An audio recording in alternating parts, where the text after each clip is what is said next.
वक्फ तरमीम बिल को पार्लियामेंट में 12 घंटे की बहस के बाद आखिरकार पास कर दिया गया ना के मेरे विचार में निर्णय हाँ वालों के पक्ष में संशोधन स्वीकृत हुआ है, लेकिन ये बिल शदीद मुखालफत का शिकार है।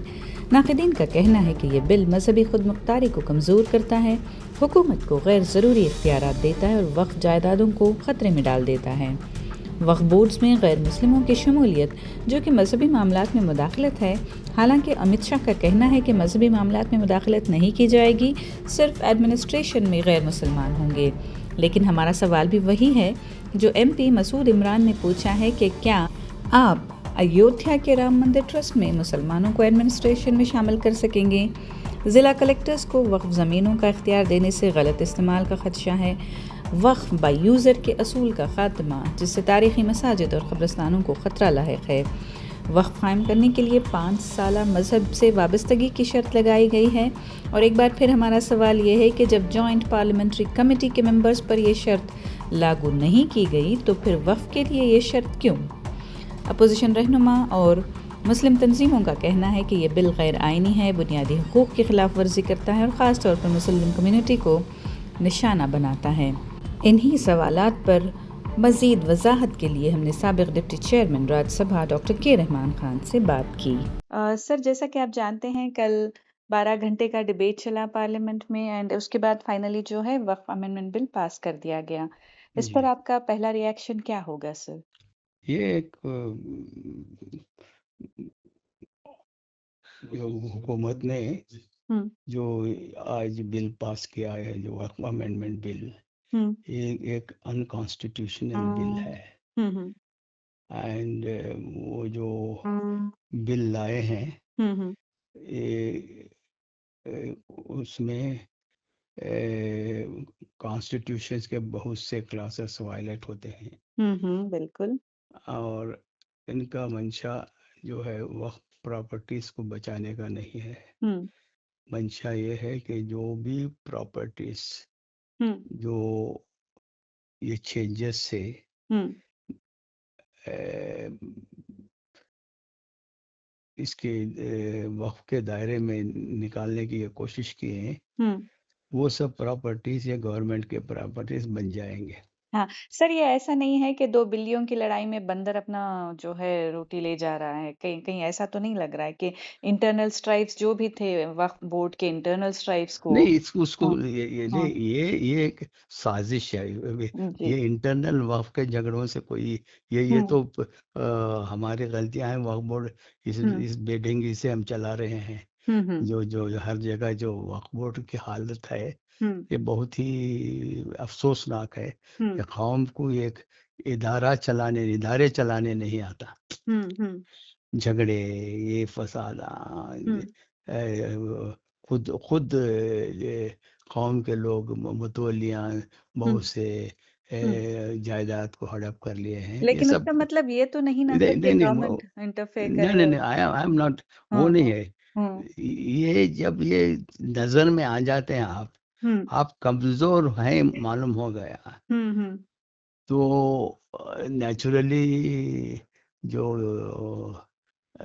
कोशिश जो होती है कि हुँ, उसको तो पहले से एक ये है कि वक्फ की प्रॉपर्टी अगर बहुत से प्रॉपर्टीज जो है हुँ, वो अ, किसानों के इनके लिए करके एक हुँ, तोहमत लग रही है, मगर हकीकत नहीं है वो। हुँ, हुँ, हुँ, तो अब इसमें ये तो सारी दुनिया जानती है कि वक्फ का निज़ाम हुँ, बहुत सही नहीं है। हुँ, वो अलग बात है। तो इनको ये एक हीला मिल गया कि हुँ, ये वक्फ की जायदाद में हुँ, इसमें चंद क्लासेस जो हम लाए थे हुँ, 2013 में हुँ, अमेंडमेंट करके, हुँ, उससे गवर्नमेंट को जो गवर्नमेंट के प्रॉपर्टीज, वक्फ प्रॉपर्टीज जो गवर्नमेंट के पास थे, हुँ, वो पहले सबसे बड़ा मसला था कि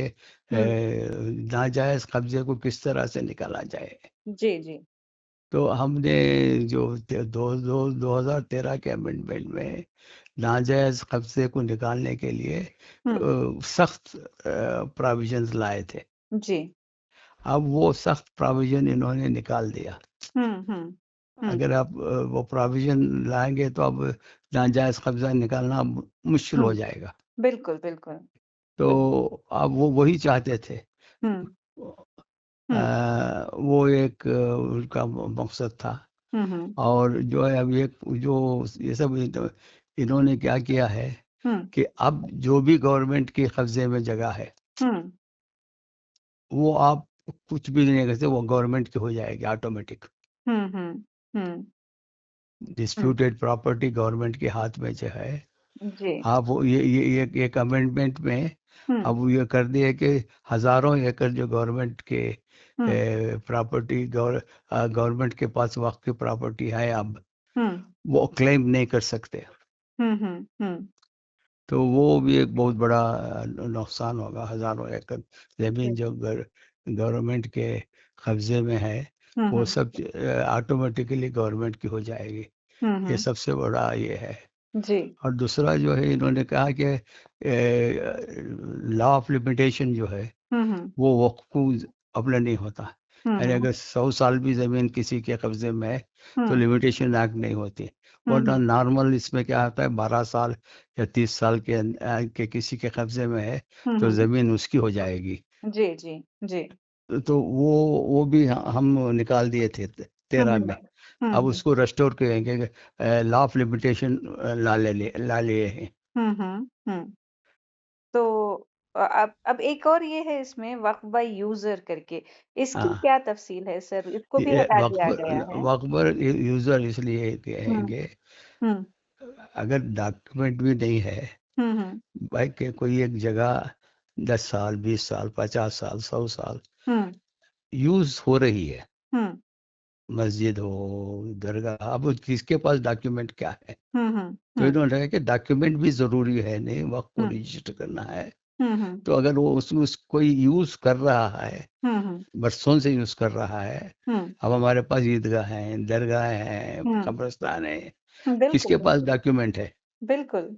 वो यूजर एज ए यूज हम्म कब्रिस्तान है। हम्म तो वो वक्फ उसको वक्फ में यूजर करके वो हम्म कानूनी होल्ड आ जाता है। हम्म अब इन्होंने कहा था वो वक्फ यूजर का टर्मिनोलॉजी निकाल दी है। हम्म हम्म हम्म आपके पास डॉक्यूमेंट है हम्म तो वक्फ है। हम्म आपके पास कुछ सिर्फ यूज कर रहे हैं ये वक्फों का ये कर तो नहीं होता। तो हम्म वो क्लास निकाल देने से जो हम्म हम यूज कर रहे हैं हम्म उसको डॉक्यूमेंट बताओ बोले तो कहाँ से लाएंगे? बिल्कुल बिल्कुल, खुसूसन हम कब्रिस्तानों पर, दरगाहों को। कब्रिस्तान में वो भी अब हम्म बहुत से मसाजिद जो हैं हम्म मुगलिया के टाइम हम्म पे हैं, दूसरे टाइम पे हैं। अब हम्म उसको उसको डॉक्यूमेंट्स कौन लाएगा? वही तो। हम्म तो वो भी वक्फ उसी को वक्फ यूजर कहते हैं। हम्म।